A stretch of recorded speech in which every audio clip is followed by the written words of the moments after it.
Wow. Look at the two of them. Yeah, baby. There they are. And I'm just looking at Tommy. Pamela, what the hell are you wearing? What is that, a fur coat? No. I know that's coming off. Fake fur. Well, Fake fur. Promoting. Yeah, thank you. Yeah, get rid of the fur coat. No one wants to see that. Jesus Christ. Tommy, don't you train your women? What's the matter with you? I made it. Well, thank you. Thank you. Now, is that dress made of rubber? Of course. That's very practical in this today. It's very practical for this kind of weather. Now that seems, it seems like that would be awful hot. Well, yeah, I guess. It's not funny. It's not funny. This is devastating to us. Well, what? It is? It is. Yeah, it's terrible. Well, tell us. I mean. Well, we've just been getting so much heck for this. I mean, we debated long ago to come onto a program and maybe defend ourselves over these videotapes, and we thought, no one believes this stuff. Well, but everybody believes this stuff. They think that we're selling the tape. They think that we're profiting off it. Have you made any money from the tape? No, of course not. No, Nothing. It's stolen property, and they're saying there's no police report. Of course there's a police report. There's a criminal investigation going on. There's FBI are involved. We should go back and years. Someone broke into your house. Yes, and they stole an entire safe. The safe, and this videotape. Videotapes, growing up pictures of me and my family, jewelry, guns, everything was in the safe. I swear they'll go to jail. If I have any faith in the justice system whatsoever, they're going to go to jail. I'm probably the only person who hasn't seen the tape. Really? No, I consider you a... Well, somebody even said this is a publicity hoax. I mean, please. I mean, this is the kind of publicity I want. I mean...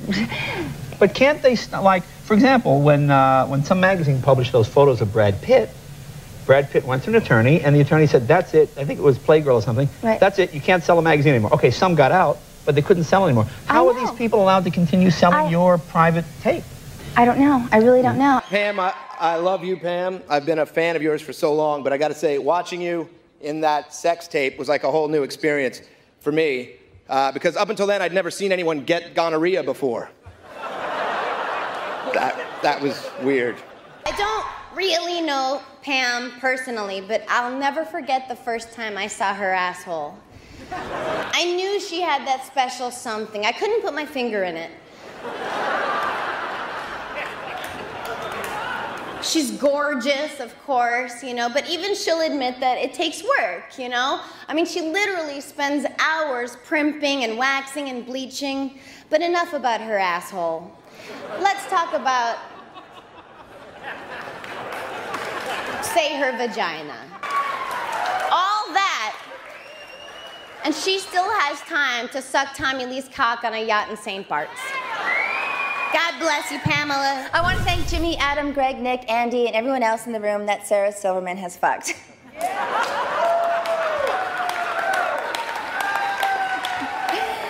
Eddie Griffin, I would love to have thanked you too, but I'm told Sarah only blew you. I guess that last commercial break was short. My channel, I'm Sapphire Love, and today we're continuing our Power of Envy series.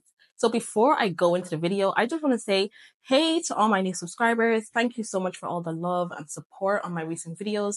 I see y'all and I try my best to reply to every comment. Welcome to the community. So we're diving into the life of another iconic 90s bombshell, Pamela Anderson. So I'm going to be talking about how she became a beauty standard and the envy from men, lack of support from women, and how it played a huge role in her life and the price that she had to pay for it. Most importantly, I'm going to break down the lessons that we can all take from her story, especially for those of us who feel like you're judged or you feel envied simply because of how you look. So let me stop talking too much because I already saw y'all with the timestamps in my last video. So let me not waste any more of your time.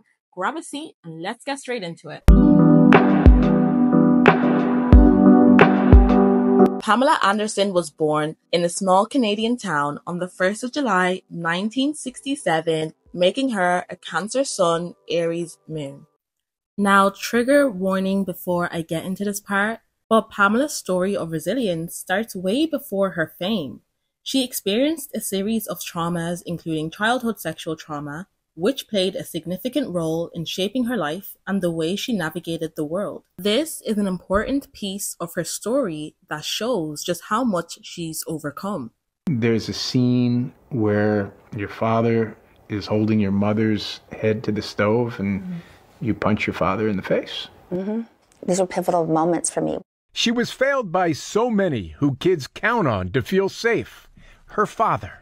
I was told not to bring the kittens into the house, and I had my kittens in the house, and so he ended up putting them in a paper bag and running down to the beach with me, screaming after him, and he drowned the kittens. How old were you? Probably 6 or 7. The babysitter, she says, sexually abused her. A female predator. That was tough to understand. How did that shape you? Well, it made me trust people, you know, less and less. She also writes vivid accounts of being raped at 12 and again at 14. The whole point is not keeping those secrets or those things buried. You must have grabbed it because you could get out of this place where there were so many bad memories. Yes, and my grandfather taught me, you know, you're not an extension of the small town. You're not an extension of your parents. You're a brand new light given to this planet to do whatever you want. So let's just go. Let's see where it takes me. Within months in 1989, she was on the first of 14 covers of Playboy. You write that you'd been sexualized so young, Playboy was an opportunity for you to take your sexuality back.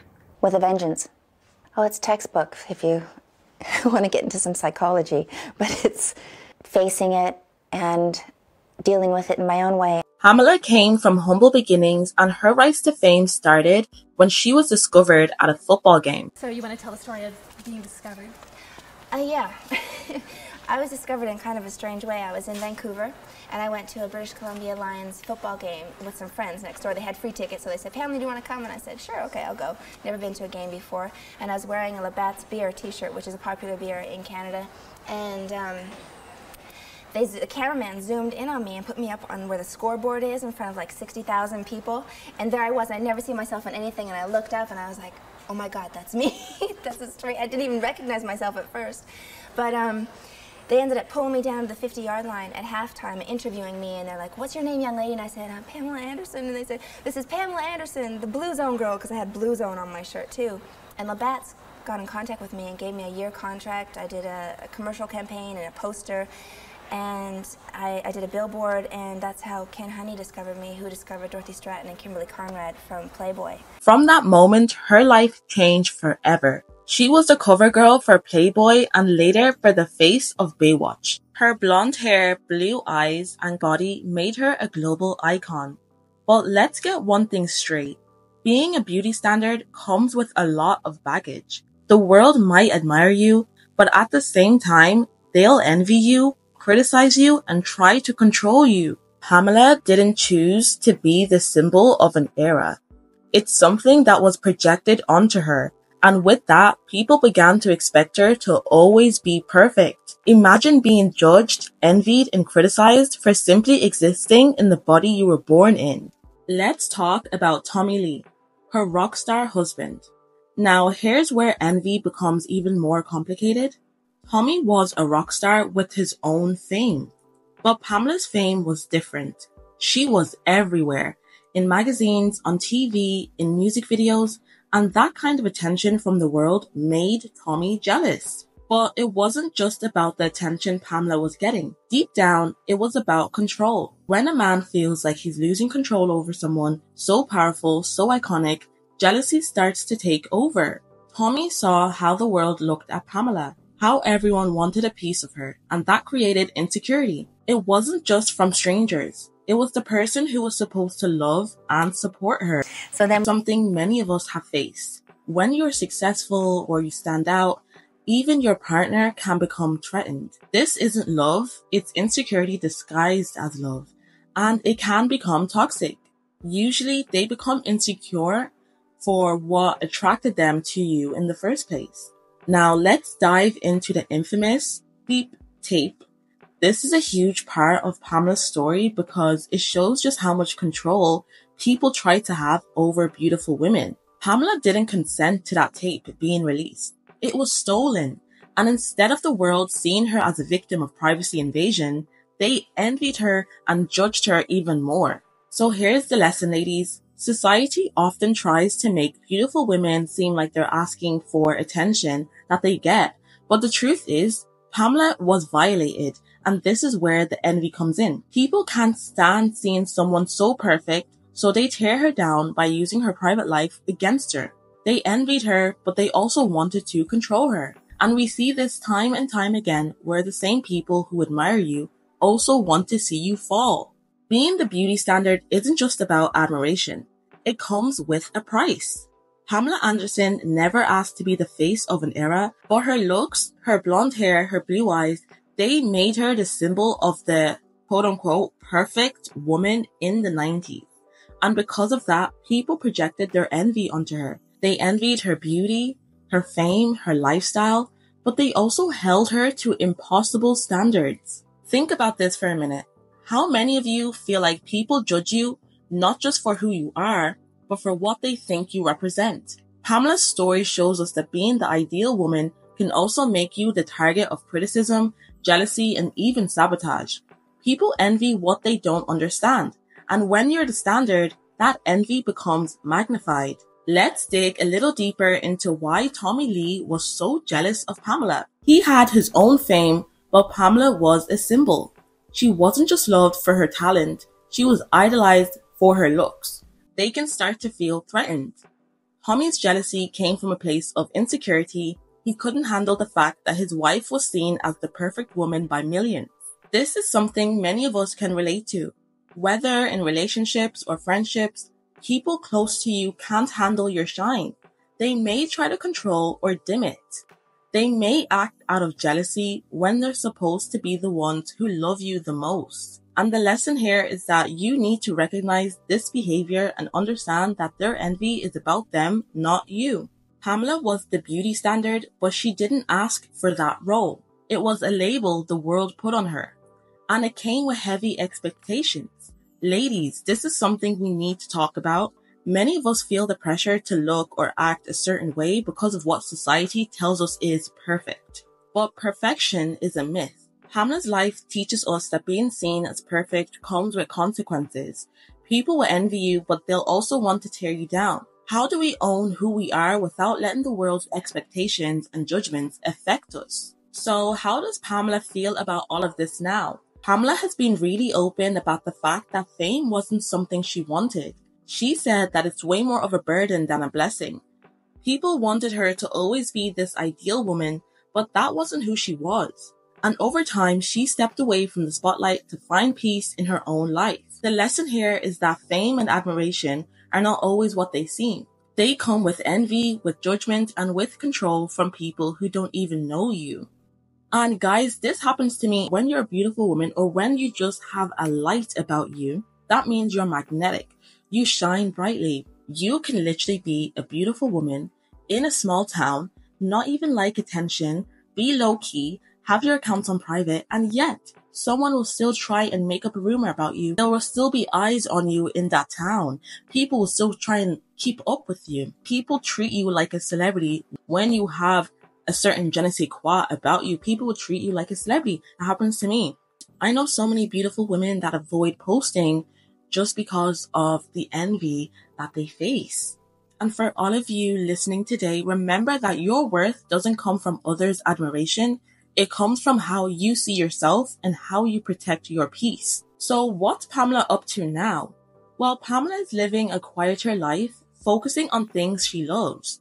Writing books, advocating for causes like animal rights, and living peacefully out of the public eye. She found her balance. She found a way to step back from all the noise, the envy, and the control, and focus on her true passions. Her story shows us that no matter how the world tries to define you, you can always take back control of your own life. Fame and beauty might bring admiration, but they also bring jealousy and criticism. So what can we learn from Pamela Anderson's life?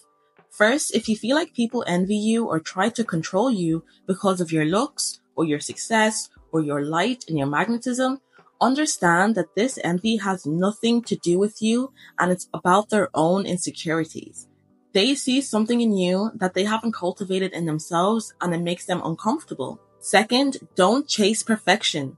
Pamela was seen as the perfect woman, but it brought her more judgment than peace. Protect your energy and recognize that being the standard, being admired, comes with its own challenges. And that's what I don't get from envious, jealous, insecure women. They act as if we asked to be born. They act as if we asked to be born with a star on our head, to be born with this light, this aura, this beauty that we exude. We didn't ask for that because it does come with a lot of challenges from men and from women. But do you know what? Now that I understand my power, and I hope you guys understand your power now I accept the challenge. Finally, remember that your worth isn't defined by what others see. It's about how you carry yourself and how you rise above the noise and how you protect your peace. Pamela's story is a powerful reminder that fame, beauty, and success aren't the keys to happiness. Inner peace is. So that's the end of the video, guys. Thank you so much for watching this deep dive into Pamela Anderson and the power of envy.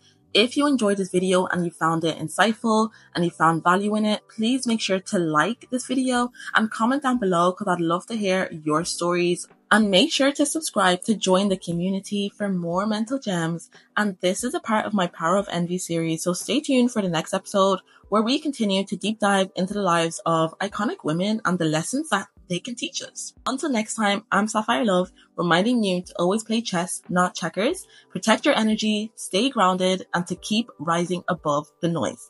Okay, take care.